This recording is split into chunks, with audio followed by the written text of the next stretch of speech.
Paris Olympics లో బరిలోకి దిగుతున్న భారత అథ్లెట్లకు దేశం మొత్తం మద్దతుగా ఉండాలని ప్రధాని మోదీ మన్ కీ బాత్ లో పిలుపునిచ్చారు. ప్రపంచం ముందు భారత పతాకాన్ని రెపరెపలాడించే అరుదైన అవకాశం వారికి ఉందన్నారు.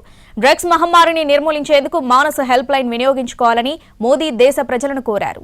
పారిస్ ఒలింపిక్స్ లో బరిలోకి దిగుతున్న భారత అథ్లెట్లకు దేశం మొత్తం మద్దతుగా ఉండాలని ప్రధాని మోదీ పిలుపునిచ్చారు. 112వ మన్ కీ బాత్ కార్యక్రమంలో మోదీ మనసులో మాటలు దేశ ప్రజలతో పంచుకున్నారు. ప్రపంచమెదుట భారత పతాకాన్ని రెపరెపలాడించే అరుదైన అవకాశం మన ఆటగాళ్లకు వచ్చిందని, మనమంతా వారిని ఖచ్చితంగా ప్రోత్సహించాలని పేర్కొన్నారు. పలు అంశాలను ఆయన ఈ సందర్భంగా ప్రస్తావించారు. యూకేలో జరిగిన అంతర్జాతీయ గణిత ఒలింపియాడ్లో పాల్గొని పతకాలు సాధించిన జట్టును ప్రధాని అభినందించారు.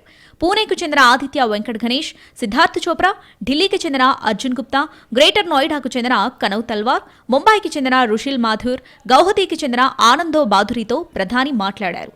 అస్సాంలోని చారాడ్దేవ్ మౌదంకు యునెస్కో వారసత్వ క్షేత్రంగా గుర్తింపు రావడంపై ప్రధాని హర్షం వ్యక్తం చేశారు. దేశంలో ఈ గౌరవం దక్కించుకున్న 43వ ప్రదేశమని మోదీ అన్నారు. భవిష్యత్తులో ఈ ప్రదేశాన్ని సందర్శించాలని ఆశాభావం వ్యక్తం చేశారు. ఏ దేశమైనా తమ వారసత్వ సంపదను ముందుకు తీసుకెళ్తేనే అభివృద్ధి సాధిస్తుందని ప్రధాని అభిప్రాయపడ్డారు. ఈ దిశగా చేసిన ప్రయత్నమే ప్రాజెక్టు పరి అని పేర్కొన్నారు.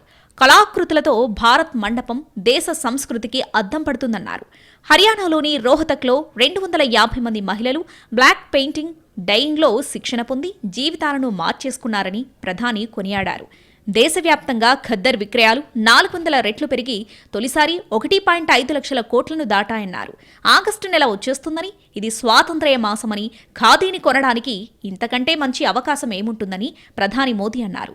డ్రగ్స్ మహమ్మారిని నిర్మూలించేందుకు మానస హెల్ప్ లైన్ వినియోగించుకోవాలని ప్రధాని దేశ ప్రజలను కోరారు.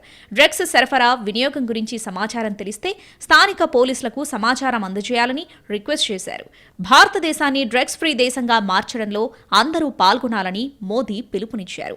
మన తల్లి కోసం, మాతృభూమి కోసం మనం ప్రత్యేకంగా ఏదైనా చేయాలని ప్రధాని అన్నారు.